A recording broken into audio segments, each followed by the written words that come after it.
Hi 7 weeks of சூரிய நமஸ்கார் சேலஞ்சில் இன்றைக்கி week 5ல் டே 29.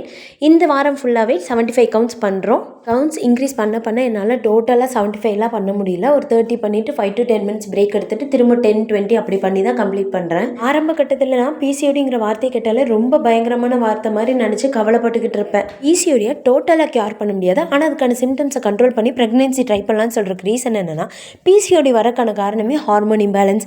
நம்ம உடம்பு அப்படியே அசைக்காமல் ஸ்டேபிளாக வச்சுக்கிறது, குடிஞ்சு நிமிந்து வேலை பார்க்காதனால நம்ம கர்ப்பப்பையில் ரத்த ஓட்டம் கொஞ்சம் ஸ்லோவாக இருக்கனால நம்மளுக்கு உண்டான அந்த கழிவுகள்லாம் சிஸ்டா ஃபார்ம் ஆகிக்கிறோம். நிறைய பேர் என்ன பண்ணுவோம்னா, பிசிஓடி இர்ரெகுலர் பீரியட்ஸ்க்கு இது பண்ணால் சரியாகும்னு சொன்ன உடனே ஒரு 3 மாதம் எஃபர்ட் போட்டு அவ்வளோ கஷ்டப்பட்டு பண்ணி அதெல்லாம் சரி பண்ணி இர்ரெகுலர் பீரியட்ஸை ரெகுலராலாம் மாற்றிட்டு நம்ம எல்லாமே ஓகேன்னு சொல்லும் போது 4வது மாதத்துலேருந்து எதெல்லாம் பண்ணக்கூட நிறுத்தி வச்சுருந்தோமோ அதெல்லாம் ஸ்டார்ட் பண்ணிடுவோம். அப்புறம் என்ன, மறுபடியும் முதல்ல இருந்து தான். ஸோ உங்கள் முயற்சிக்கு பலன் கண்டிப்பாக கிடைக்கும். பலன் கிடைச்சோன்னா அந்த முயற்சியை கைவிட்டுறாமல் டெய்லி ப்ராக்டிஸ் பண்ணுங்க. எக்ஸசைஸ் பண்ணும்போது கண்டிப்பாக உன்னால் முடியாது, இது விட்டுறலாம் தோணும். அந்த டைம் உங்களுக்கு எந்த ஒரு விஷயம் வேணுமோ அதை மேனிஃபெஸ்ட் பண்ணிக்கோங்க. கண்டிப்பாக ஒரு நல்ல ரிசல்ட் கிடைக்கும். இந்த வீடியோ பிடிச்சதை லைக் பண்ணி சப்ஸ்கிரைப் பண்ணி வச்சுக்கோங்க. அப்போ தான் நான் போடுற வீடியோஸில் ரெகுலராக வரும். பாய்.